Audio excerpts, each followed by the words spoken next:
waxaa xarunta madaxtooyada Koonfur Galbeed ee Soomaaliya soo gaaray boqolaal shacab oo markaasi dibadbaxayay oo ka soo horjeeday xubnahan maanta soo gaaray oo iyagu soo ansixiyay maamul ka koobnaan doona 3 gobol waxaana dadweynaha halkaasi kula hadlay qaar ka mid ah golaha wasiirada Koonfur Galbeed ee Soomaaliya iyo golaha gurtida iyo waliba madaxweynaha maamulkaasi Koonfur Galbeed ee Soomaaliya mudane Madoobe Nuno Maxamed gobol walaalow ونوعي هوينها كفر قلبت خاصة دقمة بيدوا ويبا شيغاني مرول بني شيغاني شعب وينها نشيغا هاي أفجأن أوك هذرو إني تدقوا اللي هونو أقر هذا نقمشو وفلي لا ينعم ما تبين سرقني إن ودن كان يعني هيغان أنا دفاعنا عندنا معنا كيف يسدانا دالكان يدينتنا دالكان ونلنا لين جيكني كترجبان الله هاينا ولكن جيك حمر لها كردوبين ونبدأ مراد أنك الله هاينا عندنا نروجيانا ونمعنا يا تاسا يا أنت تيجنا تاسا نوجهنت أوكي وبالله توفيق بسم الله الرحمن الرحيم بنام بها مر رايس ونجيك بنام بني ويكون بنام بها هاينه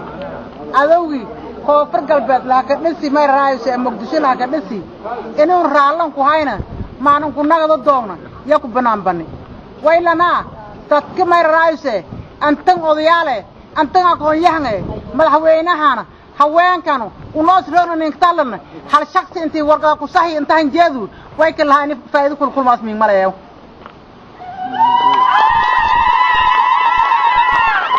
دكتور لا يتحلل دكتور دل شيء يتحلل دولة دولة نيندسن لكن دولة تنكر كويسن لام دولة تنكر كويسن لكن سجان الميلوس جيسا وسون تعالى وحائب فضيحة ومعجزة لليابة قضياشي iyo siyaasiintii khaasatan u dhashay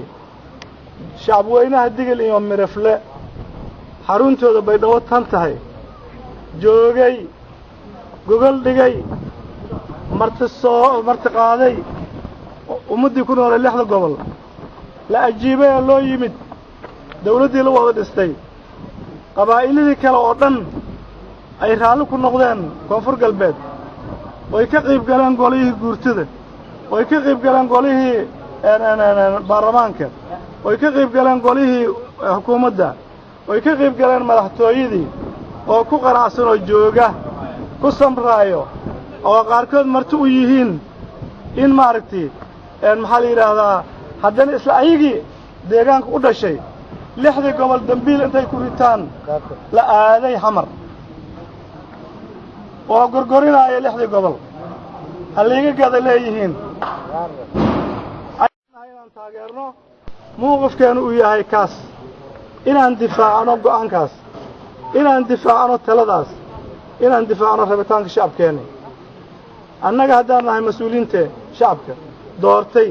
oo u dhiibtay wilaayada waxaan hortiina ku ballan qaadnay mar labaad mar saddexaad mar afraad haddana aan ku ballan qaadaynaa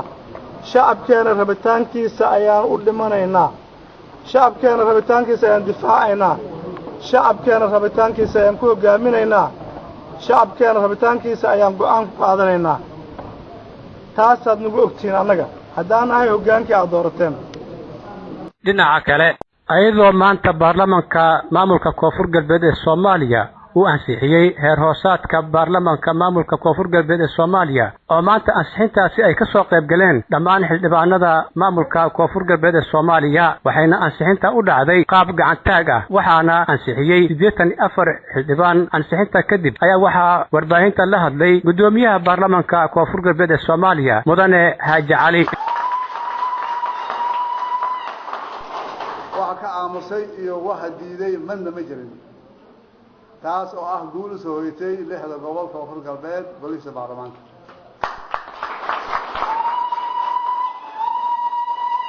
way maanta ka dambeeyna kaas lagu eegi doonaa golaha baarlamaanka waxaanu ku ansixiyeen cod buuxa oo gacan taag ah waxaana soo ogolaanay waa qaadanay sidaas ogaanaysiin waa shar loo hargelay oo lagu dhaqaayo Abshir Maxamed Nuur Royal TV Baydhabo